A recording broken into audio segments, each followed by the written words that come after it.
Coming up next on the NFC Now podcast, so we'll be joined here by none other than a man I haven't spoke to in a minute. I'm looking really real forward to talking with him. A man in which I am wearing his shirt. I am representing. A lot of times I don't come on the podcast representing other folk, right? You know what I'm saying? I try to keep it down the middle, even, fair, balanced. But you know what? My man was kind enough. The last fight, he was like, yo, Julien, what size shirt you wear? I was like, I wear a medium, man. And so he came out and he got me one of these. My man, none other than Chad Risley. Chad, what up, though? Hold up. You're on mute. You hear me? Got you now, bro. What's up, man? Happy Tuesday. Happy Tuesday, bro. Happy New Year. Happy New Year, man. Yo, where you in the hotel? Where you at with it?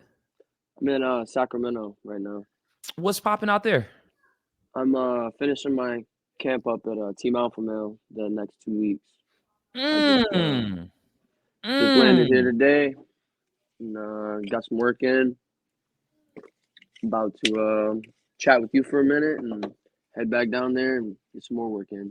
Well, man, first of all, thank you for your time. I really appreciate you. I'm running 20 minutes later than the allotted time. I appreciate you making that time. Having the opportunity to go out to Team Alpha Male, a illustrious gym in the mixed martial arts world. One, how does it feel? And then two, how did that opportunity come about? Feels great. A lot of guys my size out there. They're pretty much known for having smaller size guys. A lot of hard training, hard rounds. A lot of top world ranked guys, top 5, top 10, top 20, across a bunch of different promotions. I got a bunch of top level UFC guys, PFL guys, Risen, everywhere. They really got like a really stacked room. Not to say that we don't have a stacked room, because we absolutely do. I would say we have one of the best flyweight rooms in the country, comparatively. But yeah, it's great being out here. All distractions gone. Just me training, and that's it for the next 2 weeks. So you said something as you were saying it. I in my head I was like, look, the rich getting richer, because like Team Lima, y'all have an amazing room out there, man. You have an opportunity to go out there to Team Alpha Male. How did that come about? Like, what was the kind of like conversations, or did you have to have some type of connections, or how did this work? Well, Diego obviously was on The Ultimate Fighter in UFC. I know his coaches the team he was coaching or against on The Ultimate Fighter. I think the last time or the first time, I can't remember which, but he's cool with all these guys out here. He knows everybody, and put in a good word for me, and they let me come down here and get some work in. And shout out to Diego for that. Big help, big opportunity. I'm really excited to see how the next 2 weeks play out here. That's amazing, man. I'm really happy that you did have that you do have the opportunity to be in a completely different space. You said you're all alone. You're not with your girl. You're not with your family. It's just you. Just me. To me, this screams that, hey, this is not just something that you're just doing on the side. Like, this is something that you're like completely pursuing, all hands in. Like, this is where it is. For sure. Go ahead. No, that's it. That was for sure. That's fucking best way to put it, really. For sure, man. Shout out to you, man. I haven't seen you in a minute. Last time we saw you, it was at the Battery. Excuse me. It was at the Battery following the defeat to Abraham Perez. Could you walk me through that fight? Yeah, pretty quick. I mean, Abraham's obviously really, really smooth, slick grappler. Got long, skinny arms. Knows where to catch his chokes, where not to catch them. I got caught up in a scramble and left my neck out there, and he took it home with him. A lot of times we don't have the opportunity to talk to somebody following the loss. Could you just like describe to me the emotions and like the immediate, like, as soon as you walk out the cage, you had an amazing crowd there, but as soon as you walk out the cage and like the next couple of weeks, like, how did you process that loss? I mean, I didn't really take it too hard. I mean, he was the number one guy in the rankings. He's a damn good competitor, and he's really skilled. and he was the better man that night. So it's not really much I can do except control what I can control and move forward. For real though, because I mean, look, bro, I could play some video games and kind of like when I go home at night, I'd be like, damn, I could have Yeah, you know what I'm saying? Like, it hurts for sure. I've grown up competing in various sports. I'm a super competitive person. Don't like to lose in anything. So having that, like, probably the biggest opportunity as a as it's pretty pretty shitty. But can you hear me still? yeah, I got you. I saw you like zoomed in and zoomed out. I was like, okay, he giving me I different had a call angles. coming in. Okay, okay. My fault. Yeah, you But good. yeah, I mean, yeah, it sucks for sure. But I mean, I knew that it's what was meant to be. It's his night, and he was the better man. How long did it But take you to get back in the definitely gym? sucked. Oh, I took a while. Not because of that or anything. I don't really take things like that too deep. I just the year previous to that, I was in fight camp pretty much all the time, 24/7. So, and I run a company with my dad that I wasn't really tending to as much as I should have been. So I wanted to take some time off from the gym and kind of get my financial life together and get my business back where it needed to be. And really just took some personal time, got my life together, kind of, somewhat. What ignited that fire to get back in the gym and start like training again and like get that fight? Like, was Jesse reaching out to you like with names, with dates, or like No, was the it kind of on your time? only name he reached out to me with was Tommy, and I figured it was probably the best opportunity to come back to. Had a long time off. Had a bunch of people in my ear nagging, asking me when I'm gonna be back in the gym, when I'm gonna fight again, this, that, and the other.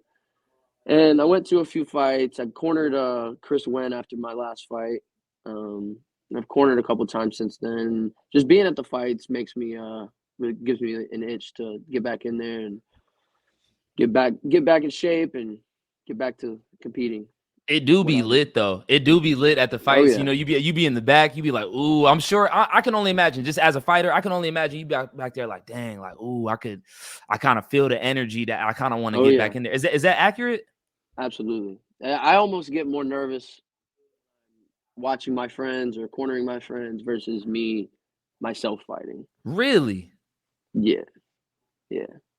That's dope, Like man. That's I went down to Orlando and watched Nate Rivera oh first yeah. round knockout in BKFC, and I was damn near more nervous then than I was in any of my other fights. Just being You was there in sweating person and more. watching that. Oh yeah. You was sweating more than Yeah. he was. Oh yeah, probably.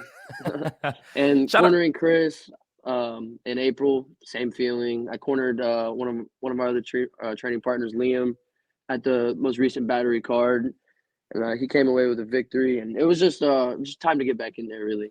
I like Liam. Liam, nice. I like Liam. Oh Shout yeah, out to Nate. I had him on the pod a couple days prior to to his fight, and he was like, "Yo, Chad's supposed to be coming up here." That's dope, man. That you would even take that time to go out there, man. Again, that's another level of investment. And as I always say on social media, hashtag support a hustler. absolutely. It's my boy. I'm sure he would travel to see me fight, so got to pay the favor back. Indeed, man. Now, Tommy Brown, your thoughts about him as the fighter? Like, you've been to fights, you've seen him fight. Like, what'd you think about him as the fighter? I mean, he's a scrappy dude. He's got heart. He's got a lot of heart. Um, he's pretty good everywhere, really. I don't see really any crazy holes in his game or anything like that. I know he's gonna bring the fight, 100%. He's gonna come to fight, and I assume, especially after passing of his mother, rest in peace, respect to him. I'm sure he's really gonna come out there and try to bring it. So the only respectful way I feel I can bring to him is bring him the same fight he would bring to me. Absolutely. Now, I saw you were in the queue as we were having the conversation. Uh, you're his competitor, but you're also a human too. You have a mom, you have a dad. Just Absolutely. what did you feel in that in that exchange? Honestly, to be honest, if it was me, I don't know if I would if I lost my mom or my dad, I don't know if I would be able to, especially this close to a fight and given all the circumstances, time of year, whatnot. I don't know. personally, I could 100% say that I would my head would be all the way into a fight. But so respect to him for that. Really, I mean, I feel terrible for him and his family. It's awful. I couldn't imagine losing any of my family members or my friends, much less my mom. My mom's my rock. I'd do anything for my mom, and I know she would do anything for me. So I definitely feel for him. I feel terrible for him, and I just want to pay my respects in the best way I can. And I'm sure to him that would be to bring him the best fight, best version of me possible. Absolutely. And I'm sure selfishly you're like, dang, I'm happy that he is still fighting because, like, it takes two to tango, right? Like, like Absolutely. you're in Sacramento right now preparing for this fight and preparing for more fights in your future. But if he drops out of that fight now, all your work is for naught, right? It's never for nothing. You're always striving to get better every day, 1% better. So it wouldn't be for nothing. I wouldn't feel any type of way if he did pull out because of that. I would have no ill will, or I would just I would really I would probably do the same. Honestly, can't Now, lie to you. when I was on break, just full disclosure, when I was on break, I hit you up. It was like, yo, are you good? Because, I'm emotionally invested. You know what I'm saying? I talk to y'all not as like, hey, oh, I'm just talking to y'all. Like, when I ask you certain questions about like what you do, how you do it, why are you out here, what's your why, like, I'm invested into y'all. Like, I care about the person that I'm speaking with. And I ask you, like, are you okay? Like, as a competitor, somebody that's about to get locked in the cage with Tommy, like, how do you balance the emotions of, hey, I'm trying to take this guy's head off, but also, hey, this guy just lost his mom. Like, how do you navigate that? And I know this is all in real time. This is just happening. But like, as that's going on, what are you feeling? How do you balance that, bro? I mean, it's a good question, really. I really feel the best way I can go about it as his competitor and this specific time is just to bring the best version of myself. I know he's gonna go in there the best version of himself. I know he's training his ass off, and I know he's got he's got fighting for more than just him, especially now. So I'm really just gonna come in ready to give him the best version of me, and I'm expecting the best version of him. And I Absolutely. feel the way he speaks about his mom, that's the only way that she would want it. Absolutely. Again, ladies and gentlemen, Chad Risley joining me here on NFC Now, show number 62. Chad, again, we haven't seen you in a minute. It's a new year.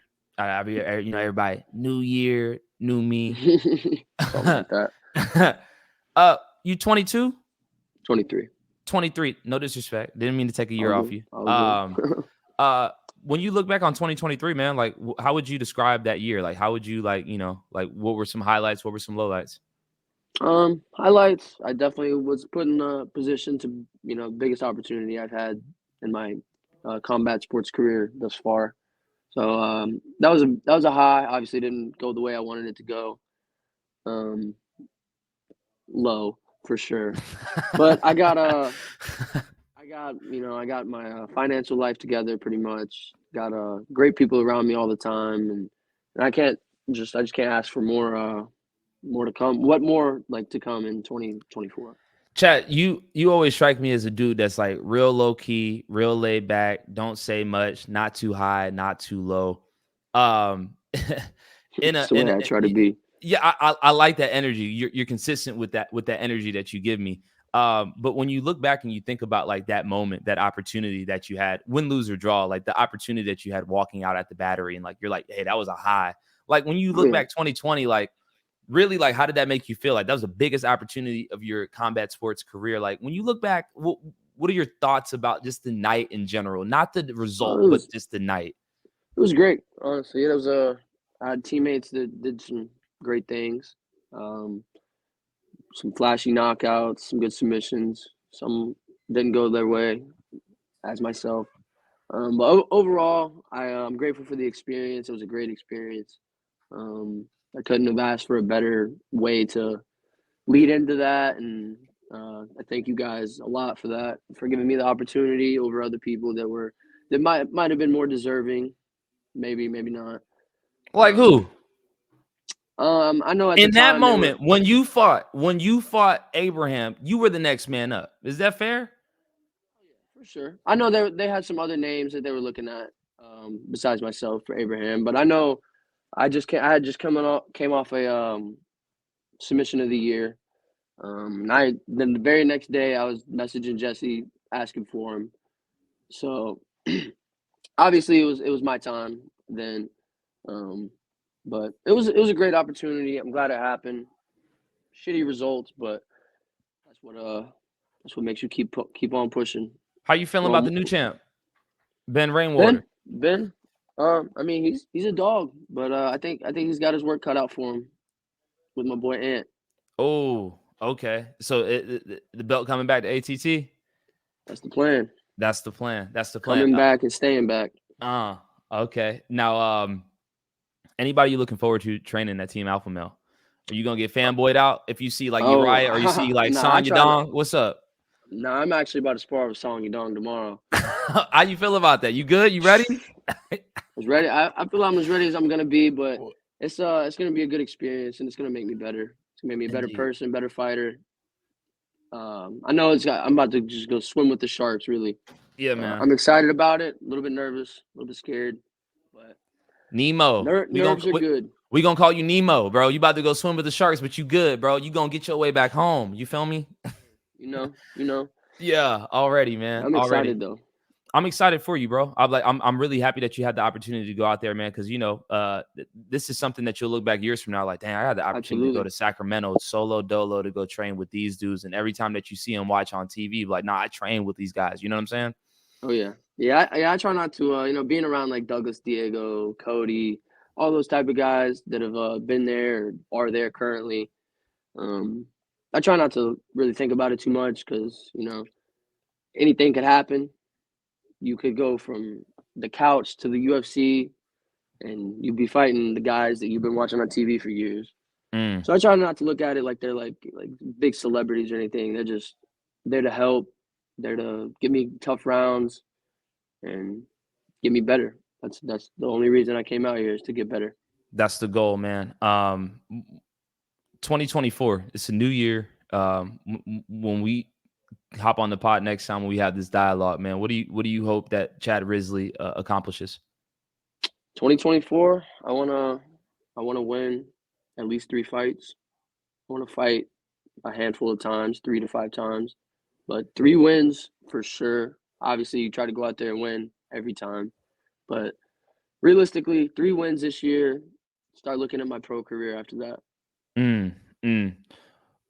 But opportunities could arise, and I could be pro after this next fight. I could not be pro 2 years from now. So I just pray, talk to my family, talk to my coaches, talk to my friends, and just make the best decision. And you got a big old family too, bro. Y'all come in droves. This be the whole congregation of the Risleys. Yes, sir. Family, friends of friends. The whole nine, man. The whole nine. Gotta come deep every time. Chad, before we part ways today, man, final thoughts. What do you want to leave me and the entire NFC community with? Hug somebody, like you said. Every day's not promised. Tomorrow's not promised. Every day's a blessing. Just go hug somebody, show some love, train hard, fight hard. That's it. So, is my last question is they calling you the Riz at the gym? Is that the nickname, bro? Not yet. Chad the Riz Risley? Nah, nothing yet. Nothing's really came up yet. But we'll see what happens. Hey, Anthony Ant Blends, that's what he said. I mean, I'm just looking. I'm reading the comments, brother. Blends. My guy. Hey, man, nothing but love. Thank you for your time, bro. Hey, train hard out there. Again, I appreciate you making time. 3 hours behind, and man, and congratulations for the opportunity. Soak it all in, man. Take pictures. Bro. Take pictures, dog. Don't be afraid to whip out your phone. You still a gangster. You know what I'm saying? For sure. Hold it down, brother. Yes, sir. I appreciate your time. All right, man. Thank you, man. Again, ladies and gentlemen, Chad the Riz Risley. Maybe that might not stick, but I like it. Again, respect on that, Chad. Respect to everybody.